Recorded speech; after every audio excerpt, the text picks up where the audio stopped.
ఇస్తారు.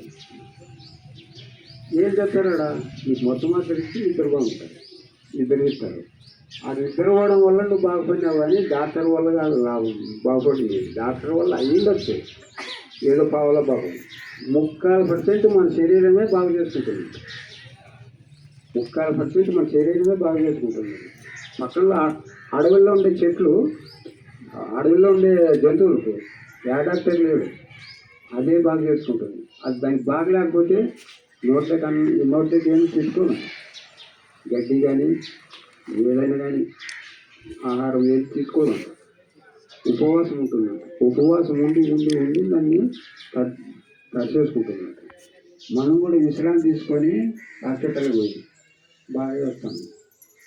అది మన శరీరమే బాగు చేసుకుంటాము. మన శరీరంలో అంత శక్తి సామర్థ్యాలు మన శరీరానికి ఉన్నాయి. మన శరీరానికి అంత శక్తి ఉంది.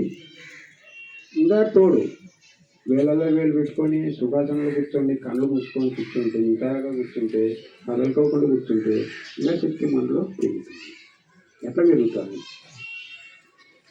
నువ్వు ఆలోచన లేకోకుండా ఏ స్థితిలో అయినా కూర్చుంటే నీకు ఇక్కడ బ్రహ్మరంధం అని ఉంటుంది. మన పిల్లప్పుడు పుణికే అంటాం. ఆ పుణికి ముందు వచ్చి విశ్వశక్తి మనలోకి ప్రవేశించి మన శరీరం అంతా శుద్ధి అవుతుంది.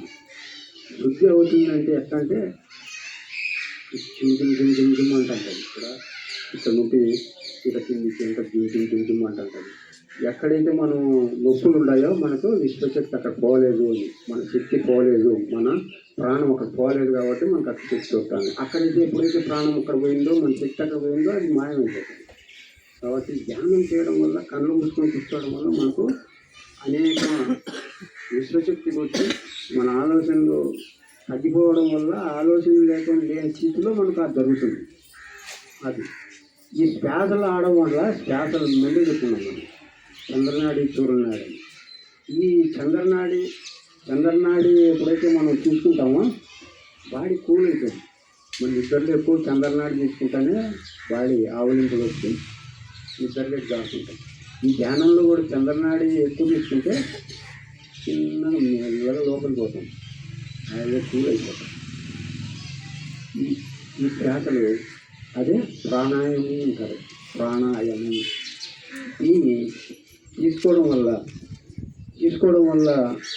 తీసుకొని కొంతసేపు లోపల ఆడడం వల్ల, కొంతసేపు తీసుకోవడం వల్ల ఈ మధ్యలో గ్యాప్ ఉంటుంది. ఈ ఆకాశానికి భూమికి ఎంత గ్యాప్ ఉందో అంత గ్యాప్ ఈ గ్యాప్లో మనం ఉండాలి. శ్వాస తీసుకున్నాము, లోపలికి పోయింది, ఆ గ్యాప్ని గమనించుకుంటూ ఉండాలి. మళ్ళీ మనే తీకాల్సిన అవసరం లేదు, విడిచాల్సిన అవసరం లేదు. శరీరం తీసుకుంటా అంటే శరీరమే వదులుతూ ఉంటుంది. ఆ లోపలికి పోయి గడ్డకు వచ్చింది, దాన్ని అట్టే చూసుకుంటూ కూర్చోవాలి. ఎంతసేపు ఉంటుంది?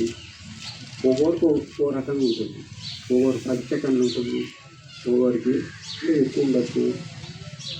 108 బాబా అని ఆయన హిమాలయ యోగి, ఆయన కొన్ని నిమిషాల పాటు ఉంటామని చెప్తారు. ఆయన సాధన చేసినాడు కాబట్టి ఆయనకు అసాధ్యమే. మనకెంత ఎవరికైనా కొన్ని 20 సెకండ్లు ఉండొచ్చు. మామూలు ధ్యానం చేసుకొని 20 సెకండ్లు. మామూలు ఎక్కువ ఉంటే ఎక్కువ, మన స్థితిని బట్టి ఎక్కువ తింటే ఎక్కువ శ్వాసలు తీసుకుంటుంది, తక్కువ తింటే తక్కువ శ్వాసలు తీసుకుంటుంది, ఎక్కువ పరిగెడితే శ్వాసలు తీసుకుంటుంది. ఆయాసపోతానే శ్వాస గత